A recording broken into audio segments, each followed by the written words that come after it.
Cette vidéo, ça va être simple. Je vais te donner 3 filtres à appliquer pour pouvoir cerner la psychologie de la personne que tu as en face de toi en moins de 5 minutes. Tout simplement. Bon, là, tu vas me dire à quoi ça sert, pourquoi faire, blablabla. C'est hyper intéressant. Qu'importe le contexte, hein, que ce soit, je sais pas moi, une vente, une négociation, un entretien d'embauche, que ce soit une réunion d'équipe, que ce soit un date, ouais, un date. Après, ça peut être plein d'autres choses, hein. Tout en gros, dès qu'il y a une autre personne, ça marche. Voilà. Donc je vais pas continuer la liste parce que sinon elle va être longue, la liste. Donc on va s'arrêter là et après tu adaptes ça comme tu veux. Mais pourquoi c'est utile? Parce que globalement, en général, quand tu as une discussion avec quelqu'un, c'est qu'il y a un but, c'est qu'il y a un enjeu, c'est qu'il y a un objectif derrière. D'accord? Que ce soit simplement passer un bon moment, que ce soit, signer un contrat à 10 plaques, je sais pas moi, embaucher quelqu'un, négocier une rupture conventionnelle, bref, j'en sais rien, mais il y a plein de possibilités, en fait, hein, globalement. OK? Donc ces 3 filtres, ils vont être hyper utiles puisqu'ils vont te permettre d'avoir l'ascendant sur la personne. Après, tu en fais ce que tu veux. Tu les utilises ou tu les utilises pas. Mais ça va te donner des informations qui sont extrêmement précieuses parce que ces informations, elles vont te permettre d'avoir une longueur d'avance monumentale sur la personne que tu as face à toi. Bref, trêve de bavardage. Pour ce qui est du premier filtre, ça va être le filtre des besoins sociaux. Les besoins sociaux, qu'est-ce que c'est globalement? C'est les besoins qu'on a tous au fond de nous et qui vont un peu dicter nos comportements et quelque part malheureusement aussi notre identité. Alors attention, c'est pas péjoratif dans le sens où tout le monde en a, c'est normal. Donc tu vas peut-être te reconnaître dans un de ces besoins sociaux. C'est OK, il y a pas de souci avec ça. Je veux dire, on en a tous et c'est normal, c'est ce qui nous constitue en tant qu'être humain. D'accord? Donc c'est normal. Par contre, c'est important d'en avoir conscience déjà pour soi, mais surtout pour les autres, surtout si on veut avoir justement cette longueur d'avance. On va en avoir 3 principaux. Donc attention, rien n'est absolu, les gens peuvent très bien avoir un peu des 3, mais en général, il va y en avoir un qui va être prédominant. Il va y avoir un besoin qui va sortir de la norme et c'est plutôt sur celui-là, qu'on va s'axer parce que c'est ce qui aura le plus de chances de fonctionner. Donc on va avoir le premier besoin qui est le besoin de signifiance. Qu'est-ce que c'est? C'est simplement, en fait, avoir besoin, de se mettre en avant ou de mettre ses projets en avant, avoir, ce besoin aussi, de réussir, de se sentir accompli et surtout que les gens sachent qu'on est accompli.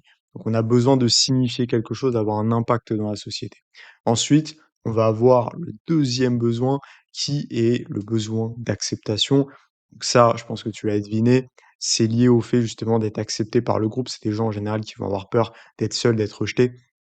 Donc c'est cette volonté, voilà, d'être accepté, des autres, de s'intégrer dans une communauté, de faire partie de quelque chose. Donc ça, c'est très répandu aussi et puis le troisième besoin social, c'est celui d'approbation. Donc là où le besoin d'acceptation, c'était plus par rapport à, je dirais, une communauté, un groupe dans le sens large, une identité dans le sens large, qui est partagée par plusieurs personnes. L'approbation, c'est plus par rapport à un individu de référence. C'est des gens qui vont chercher soit l'approbation d'un groupe qui compte pour eux, soit l'approbation d'un mentor, d'un coach, d'un parent, d'un ami, peu importe, d'une compagne. C'est différent l'approbation. L'approbation, c'est plus des gens qui ont besoin, d'être, je dirais, considérés, qui ont besoin d'être, aimés aussi quelque part, qui ont besoin en fait de se sentir entourés. C'est pas exactement pareil que l'acceptation parce que l'approbation, c'est vraiment ciblé sur une référence particulière, que ce soit un mentor, que ce soit, une figure parentale, peu importe. En général, ça va être ça. Et après, on va avoir des besoins sociaux qui sont secondaires, ils sont moins importants ceux-là, mais c'est ceux qui vont être un peu en arrière-plan. Donc comme le besoin d'intelligence, par exemple, donc c'est des gens qui vont avoir besoin de mettre en avant, cette qualité-là, le fait d'être intelligent, d'être cultivé et cetera. Donc il va y avoir ça, le besoin de force. C'est des gens qui vont beaucoup mettre en avant le fait, d'avoir réussi telle ou telle performance, le fait de faire, tel sport de combat, peu importe et qui vont beaucoup, mettre en avant ces exploits-là. Tu vas avoir après, pas mal d'autres besoins, besoin de pitié. Donc, des gens, par exemple, qui vont avoir besoin d'attirer la pitié sur eux, qui vont avoir besoin d'être vus un peu comme des victimes, qui vont se sentir exister par ça. Et donc, faut bien comprendre que tous ces besoins, qu'ils soient primaires ou secondaires, c'est des besoins qui ont été construits pendant l'enfance, qui ont été façonnés pendant l'enfance par rapport à, eh bien, l'éducation, par rapport à l'environnement, par rapport à tout ça. On les a en nous, on en a tous un qui sort du lot, voire 2, voire 3, mais il y en a toujours un qui est prédominant. Donc ça va être important de le reconnaître chez la personne parce que je vais te donner un exemple concret. Imaginons qu'on est face à une personne qui a un besoin de signifiance, donc qui a besoin de s'accomplir, qui a besoin surtout que les gens se rendent compte que cette personne est accomplie et qu'elle a réussi. Bon, bah, cette personne, la flatterie, ça va très bien marcher sur elle. Très, très bien. Alors qu'une personne qui a un besoin social secondaire de pitié, la flatterie ne marchera pas du tout, pas du tout. Ça sera antinomique parce que cette personne justement, elle est convaincue au fond d'elle-même que sa vie c'est de la merde, qu'il y a rien qui va. Donc si tu la flattes, ça va lui faire ni chaud ni froid. Donc c'est pour ça que c'est important. Parce qu'il y a des techniques, des compliments même, des façons de communiquer qu'on va pouvoir utiliser ou non en fonction des besoins sociaux qu'on va identifier. Par exemple, une personne qui a un besoin social d'acceptation, si jamais tu vends, imaginons, un produit avec une offre communautaire, mais que c'est pas uniquement ça et qu'il y a aussi d'autres choses, bon, bah, toi, tu vas mettre l'accent sur l'aspect communautaire. Tu vas lui dire: «Bah, écoute, tu vas rentrer, dans une communauté qui est soudée, qui va te tirer vers le haut. On va tous être là avec toi. En plus, voilà, on partage des valeurs communes». Tu la mets, dans cette projection-là. Tu vas pas lui parler, par exemple, je sais pas moi, des, 40 modules, qu'il y a, enfin, c'est pas la priorité. La priorité, quand tu as une personne qui a ce besoin d'acceptation, bah, ça va être de justement lui donner quelque chose qui répond à ce besoin et en fait, le meilleur moyen de créer, de comprendre les gens et de créer du lien avec eux, c'est de leur rapporter ce qui correspond à leurs besoins, tout simplement. Par exemple, quelqu'un qui a ce besoin de pitié et qui a tendance à vouloir, être plaint tout le temps et à se plaindre tout le temps du coup, bah, si tu lui dis, «Te plains pas, ta vie elle est géniale», ça va pas marcher. Cette personne justement, va falloir aller dans son sens, va falloir lui dire: «Ouais, j'avoue, c'est vrai que c'est dur pour toi et tout» et après on a le choix. Soit on s'arrête là et on va juste dans son sens, soit après on peut bifurquer pour essayer de la manipuler, pour l'amener vers quelque chose de positif. Alors, manipuler, c'est un peu péjoratif, donc on va dire plutôt influencer et motiver. Je trouve que c'est plus clair parce que la manipulation, c'est en général, c'est quelque chose de négatif qui va plus profiter à un parti plutôt qu'à un autre et ça, c'est pas du tout ce qu'on veut. Nous, ce qu'on veut, c'est justement créer une réciprocité, c'est faire en sorte que les gens, puissent être mieux en notre compagnie, en notre présence. C'est ça qui est important, OK? Ensuite, on va avoir le deuxième filtre, c'est le filtre du non-verbal. Donc au même titre qu'on va pouvoir analyser un peu les besoins sociaux à travers tout ce qu'on va pouvoir identifier, que ce soit, parce que c'est vrai que ça j'en ai pas parlé, mais comment on identifie les besoins sociaux? Bah, de ce que en fait la personne va le dire, elle va le communiquer tout simplement, hein, ça va se trahir, mais ça, on va en parler après justement dans le filtre du verbal qui est le 3e filtre, et ça va être intéressant. Mais justement la personne va le dire d'elle-même, elle va un peu se trahir quelque part et puis même on peut le voir par rapport aux choses qu'elle peut arborer sur elle, hein, si jamais elle a un t-shirt, d'un groupe, par exemple, si jamais, elle a, un maillot, d'une compétition, bah, voilà, on sait que le t-shirt du groupe, c'est de l'acceptation, le maillot d'une compétition, bon, bah, c'est de la signifiance, bah, voilà. Ça, c'est des trucs un peu logiques. Ensuite, pour le filtre du non-verbal, qu'est-ce qu'on va avoir? On va avoir évidemment tout ce qui va être lié à la posture, parce que la posture, elle nous en dit beaucoup. Je vais pas rentrer dans une analyse poussée de toutes les micro-expressions, de toutes les différences posturales et tout, c'est pas le but, d'accord? Mais globalement, ce que tu dois retenir, c'est que si la personne a tendance à bouger assez vite, à parler assez vite, que, elle va avoir, des gestes un peu, compulsifs, bon, bah, tu sens que déjà elle a un problème, d'aisance. Ça, c'est très simple à remarquer. Bon après, globalement, qu'est-ce que tu peux avoir d'autre? Bah, tu peux avoir, les micro-expressions que tu peux analyser. Donc tu vas avoir effectivement, là-dedans, bah, la hausse des clignements des yeux, tu vas avoir, certains gestes parasites, donc des gestes de silence. La personne qui fait ça parce qu'elle a pas envie de dire quelque chose, donc inconsciemment, elle va faire ça, un peu comme quand tu dis un gros mot quand tu es jeune et que tu te caches la bouche. C'est un peu ça. On va avoir, fait que la personne mette des barrières entre, toi et elle, tu vois? Que ce soit des objets, que ce soit son bras, par exemple, bref, ça peut être pas mal de choses. Ça, c'est des trucs qu'on va pouvoir regarder. Donc voilà, c'est vraiment le deuxième filtre, c'est le non-verbal, ce que la personne va nous, va laisser transparaître et donc globalement, c'est aussi dans sa façon de s'habiller, dans son hygiène, dans tout ça. C'est un truc qui est important. Si tu vois que la personne, elle a pas été chez le coiffeur, depuis, 3 mois, qu'elle a aucune coupe de cheveux, que c'est un peu bizarre. Bon, je te dis ça, j'ai pas la meilleure coupe là. Là, le dégradé, il est en train de partir. Mais je vais retourner chez le coiffeur, je te rassure. Mais tu vois, ça, c'est important. Tu regardes les ongles. Moi, je trouve vraiment les ongles, c'est un des trucs que je regarde le plus.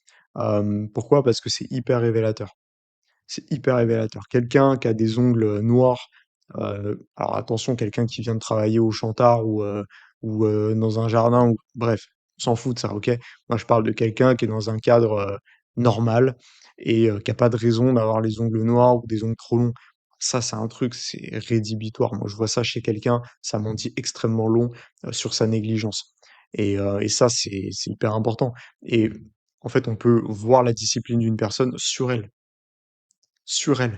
dans la manière de s'habiller, dans la façon de se comporter, dans l est-ce que, cette personne, elle entretient sa barbe? Est-ce que cette personne, elle entretient, son corps, même en général, hein? Parce que quelqu'un qui, par exemple, fait de la musculation, moi, je trouve que c'est quelque chose de positif et c'est rassurant de voir ça. Parce que tu te dis: «Bon, bah, si la personne, elle a la discipline pour développer un physique», parce que la muscu, c'est quand même un sport qui demande énormément de discipline, bon, bah, c'est que, elle est fiable, en fait. Donc ça, c'est des signaux qui sont hyper importants. Il y a un autre truc aussi, c'était, je me rappelle plus exactement de l'étude qui avait été faite, mais c'était hyper intéressant, mais en gros, en substance, c'était qu'en fait, ils avaient observé que les femmes, ça va être dingue ce que je vais dire, mais les femmes qui étaient très désordonnées, par exemple, qui avaient leur chambre en bordel, leur appartement en bordel et cetera, vraiment, de manière assez poussée, c'était, des femmes qui avaient beaucoup plus de chances d'être prises pour cible par des manipulateurs, des narcissiques ou même, des tueurs en série, des psychopathes et cetera. Pourquoi? Parce que ça montre un désordre mental, en fait. Le désordre matériel témoigne du désordre mental et donc ça montre que la personne a peu de stabilité et moi, c'est un truc que je vais regarder. Si je suis avec une femme, que je suis chez elle ou même sur une photo, si elle m'envoie une photo, je sais pas, dans son miroir et que je vois que derrière, il y a tout qui est en bordel, alors attention, je parle pas du lit qu'elle a pas eu le temps de faire. Voilà, ça va. Je parle vraiment de: «Putain, c'est un bordel» et tu sens qu'elle le range jamais. Ça, c'est un truc, je vais le noter. Je vais le noter parce que ça va dire beaucoup de choses, en fait. Ça va dire énormément de choses et c'est hyper important d'avoir conscience de ces détails-là, parce que c'est des petits détails comme ça qui font la différence sur le long terme, en fait. Au-delà de ça, on va avoir évidemment le troisième filtre, qui est le filtre du verbal. Donc là, les gens se diraient: «Ouais, mais c'est plus évident, machin, c'est ce qu'on entend direct». Non, parce que là, on va pas rentrer dans les trucs classiques. Tu me connais, tu connais mon compte, tu sais pourquoi je suis là. Moi, je suis pas là pour te parler de choses basiques que tu as déjà entendues. Je suis là pour qu'on aille vraiment dans le vif du sujet. Voilà, tu le sais, je passe, quasiment tous les jours, je me forme, sur différents sujets, pas que là-dessus, mais beaucoup là-dessus. Beaucoup sur tout ce qui est intelligence sociale, compétences sociales, donc parce que c'est mon travail. Moi, mon but, c'est que tu sois bon là-dedans, OK? Donc il y a le filtre du verbal. Déjà, ce qu'on peut analyser, ce qui est le plus simple, c'est la voix. Est-ce que la voix reste sur une bonne tonalité qui est assez naturelle ou est-ce que la personne, elle a tendance à beaucoup fluctuer, à faire des montagnes russes? Ce qui est pas un très bon signal, qu'on se le dise. Donc ça, c'est important. Est-ce que la voix, elle modifie beaucoup? Est-ce que la personne, elle part beaucoup dans les aigus? Est-ce qu'elle a une voix qui est, étranglée?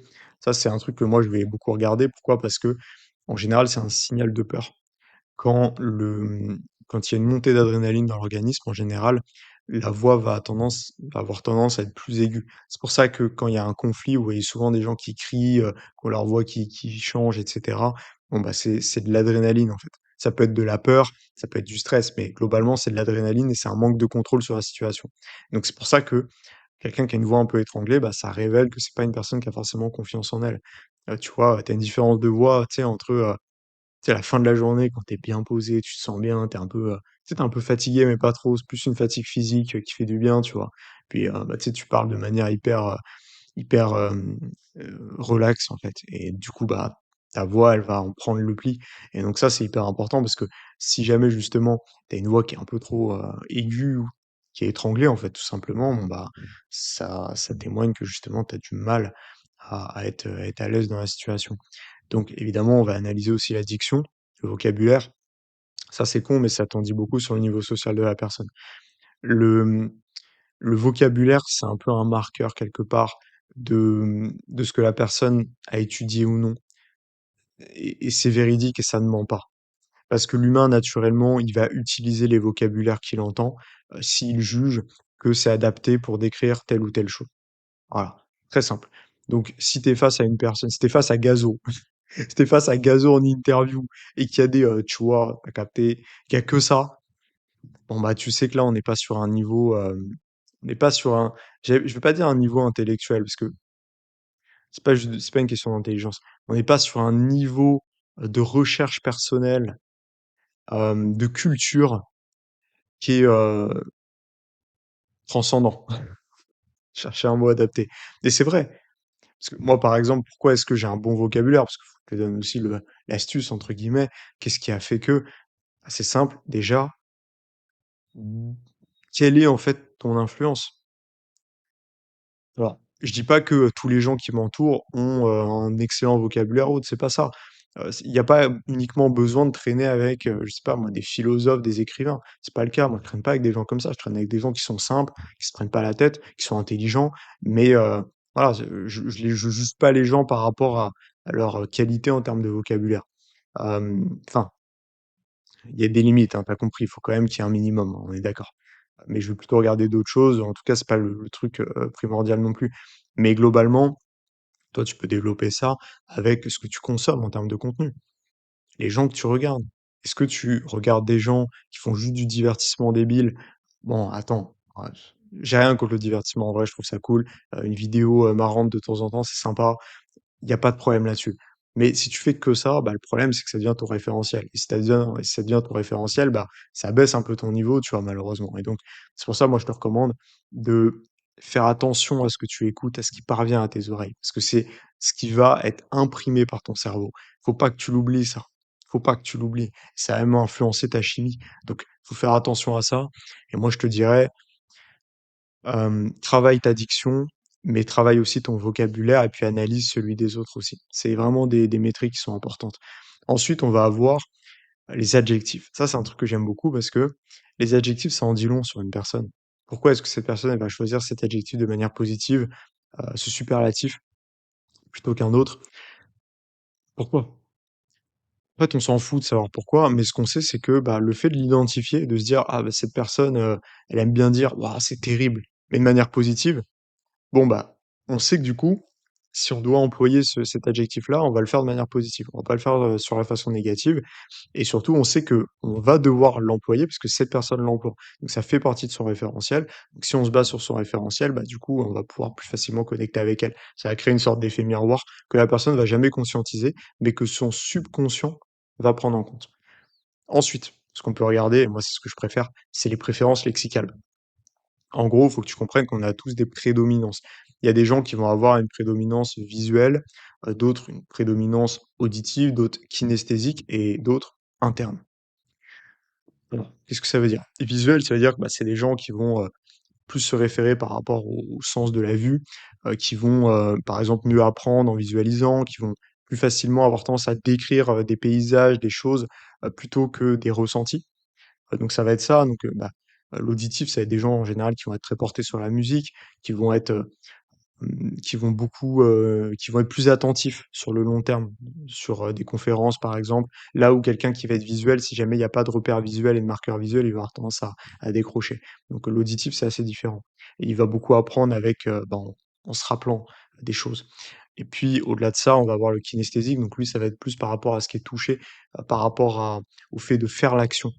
Donc il va plus être dans l'action, donc c'est par exemple des gens qui vont avoir des métiers manuels ou qui vont être naturellement doués pour ça. Des gens qui vont peut-être être doués aussi pour les sports de combat parce que si je te prends l'exemple, je sais pas moi, du JJB, du MMA même en général, bon bah, là en termes de sur l'aspect kinesthésique, faut être présent, faut être là. Mais il y a des gens qui auront toujours du mal parce que, bah, ils auront, justement, des problèmes de perception, de sens par rapport à ça. Donc ça, c'est vraiment important de le prendre en compte et bah, le dernier, c'est interne. Ça, c'est des gens qui vont plutôt être tournés vers eux. Alors pas dans le sens où ils sont égoïstes, hein, je parle pas du tout de ça. Je parle dans le sens où en fait, ils ont besoin, de se ressourcer vers eux d'abord. Donc par rapport à leurs ressentis, ils vont avoir besoin d'intellectualiser les choses, ils vont avoir besoin, ils vont traiter l'information différemment, mais en général, ils vont avoir un peu des 3. Ils vont avoir un peu des 3, on peut, les reconnaître parce que, bah, par exemple, quand ils vont processiser une info, ils vont avoir tendance à regarder vers le bas, pour le faire et Surtout, bah, là où on va les reconnaître, c'est pour ça que je te parle du verbal, c'est en fait dans la façon de communiquer. Quelqu'un qui va être dans le visuel, bah, il va beaucoup dire, «Tu vois, j'ai vu», il va parler d'imagination, il va parler de description de choses, il va parler de couleurs, de lumière, de tout ça.